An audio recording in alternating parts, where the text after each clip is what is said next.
अम्मी। हाँ। अम्मी, मनाहिल अगर रेडी हो गई है तो मैं उसे पार्लर छोड़ूं? मनाहिल तो अभी तक सो रही है। 2-4 बार मैंने दरवाजा खटखटाया उसका, लेकिन उसे खोला ही नहीं। लेकिन वो इतनी देर तक तो सोती ही नहीं है। पता नहीं। मैं देखता हूँ।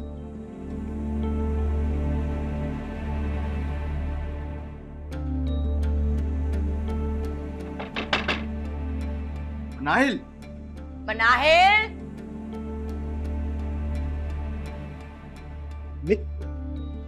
देखिए सर आके। हटो तो बेटा। मनाहिल। दरवाजा बंद है क्या? नहीं, खुला हुआ है। मनाहिल।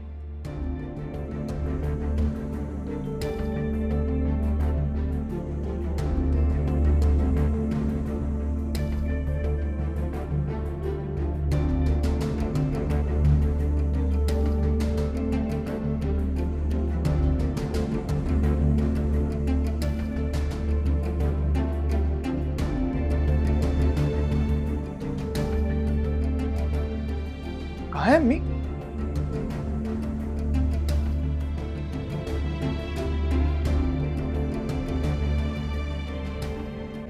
पता नहीं कहाँ गई है। अम्मी लॉन में ना बैठी हो, मैं वहां देखता हूँ, आप बाहर से में चेक करें।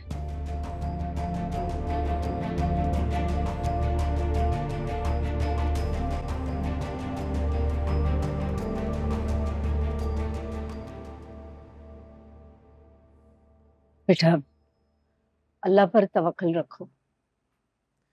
उसने यकीनन तुम्हारे लिए बेहतर सोच रखा होगा, तभी तो वक्त से पहले उन लोगों की नीयत तुम्हारे सामने जाहिर हो गई। मैं तो बस ये सोचती हूँ आंटी कि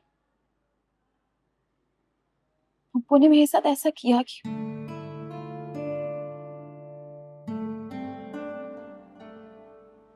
इस बात का मुझे अफसोस है कि उनसे तो मेरा खून का रिश्ता है। उनके मरहूम भाई की इकलौती निशानी हूं मैं।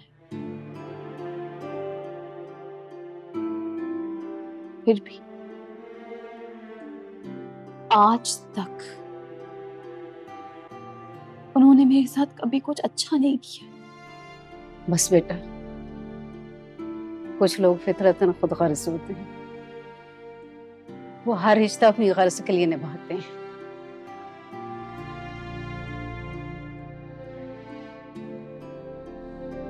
और आखिर में वो अकेले रह जाते हैं।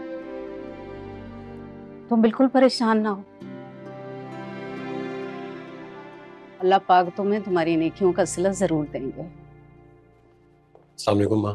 वालेकुम अस्सलाम। राहिल, कॉल आई है किसी की? नहीं बेटा, अभी तक तो कोई खबर नहीं। हैरत की बात है, अब तक तो उन लोगों को पता चल गया होगा, फिर किसी ने कॉल क्यों नहीं की? मेरा फोन बंद है, किया भी होगा तो ऑफ मिला होगा। माँ, मुझे तो इस बात की टेंशन हो रही है कि आज की फ्लाइट है मेरे जाने के बाद अगर वो लोग यहाँ आ गए तो क्या करेंगे आप लोग?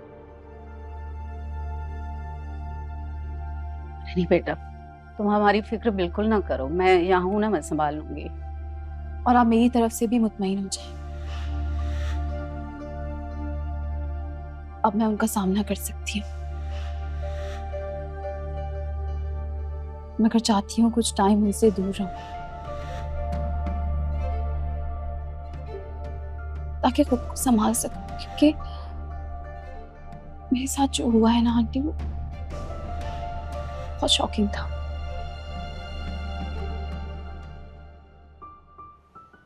बिल्कुल ठीक कह रही हो तुम मनाहिल। वैसे भी तुम्हें उनसे बाज पुरस का हक हासिल है।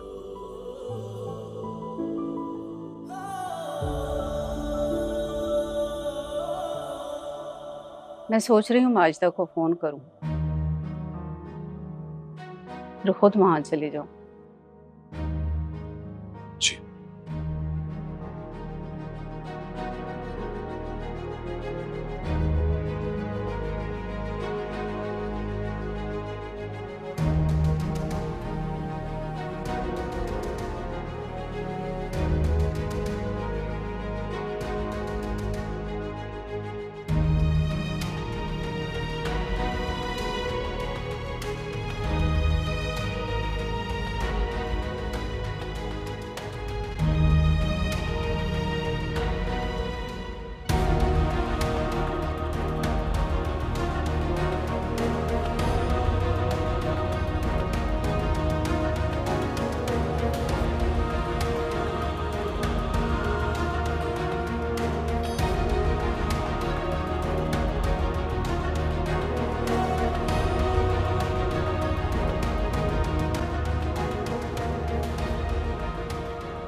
आज तो क़यामत ढा देगा।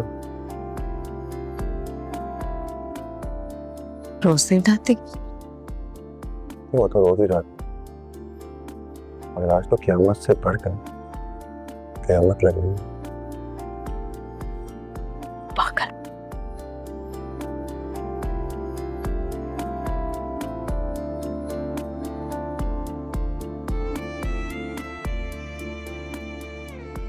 आपकी इजाजत हो तो निकाह शुरू करें।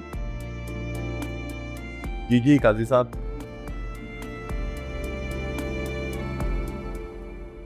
कहाँ चली गई है ये लड़की?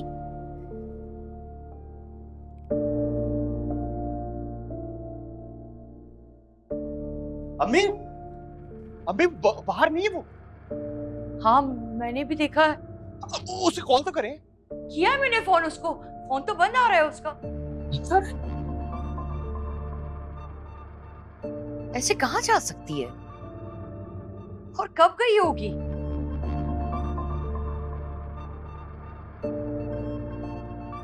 कल रात तक तो बिल्कुल ठीक थी, अच्छा भला खाना खाया हमारे साथ, फिर चाय पी के अपने कमरे में गई थी सोने के लिए। मूड भी सही था उसका। हाँ ना, मैं भी रात को लेट उठा चाय बनाने के लिए, तो किचन की तरफ आया तो उसे यहाँ देखा मैंने। डिस्टर्ब नहीं किया मैंने उसे। क्या सोच रही थी, क्या दिमाग में था उसके? अगर उसे ये शादी नहीं करनी थी ना तो मुझे बता देती, इस तरह घर से भागती ना।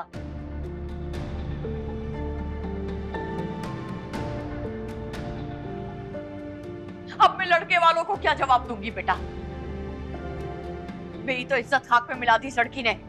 अच्छा पता क्या अम्मी, मेरा ख्याल है कि वो वलीद की तरफ गई है, उसके अलावा उसका यहाँ और कौन सा ठिकाना हो सकता है? नहीं नहीं, वो वलीद के घर नहीं जा सकती। अगर ऐसा होता तो नरगिस मुझे फोन कर देती। अम्मी नरगिस आंटी, वो माना कि आपकी कजन है, लेकिन वो जितनी आपसे मोहब्बत करती ना उतनी मनाहिल से। हैरत है, ये बात अभी तक आपको समझ ही नहीं आई। बेटा अभी बात दूसरी है। नरगिस जानती है कि आज मनाहिल का निकाह है, तो वो कैसे रख सकती है अपने पास, और क्यों रखेगी? हाँ पहले की बात और है, जब उसके बेटे की शादी नहीं हुई भी थी तो मैं सोचती भी कि शायद इसलिए उसने रोक लिया होगा उसको, लेकिन अब तो वलीद का निकाह हो चुका है ना, फिर क्यों रखेगी उसे अपने पास? अच्छा ना, फोन करने में क्या हर्ज है? बेशक डायरेक्ट ना पूछे, लेकिन बातों बातों में तो पूछ सकती है ना। अच्छा कर रही हूँ, दिमाग ही काम नहीं कर रहा मेरा तो। रुक जाओ।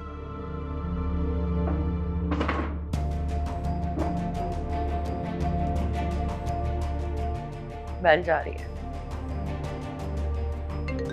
आज तक का फोन आ। माँ बहुत ध्यान से बात कीजिएगा उनसे।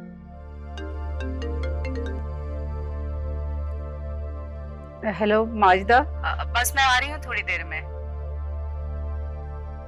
मैं जानती हूँ तुम मेरा इंतजार कर रही है। वो दरअसल वलीद चला गया रात इस्लामाबाद स्वयं के लिए ना, तो मुझे ड्राइवर के साथ आना है, इसलिए थोड़ी देर हो गई।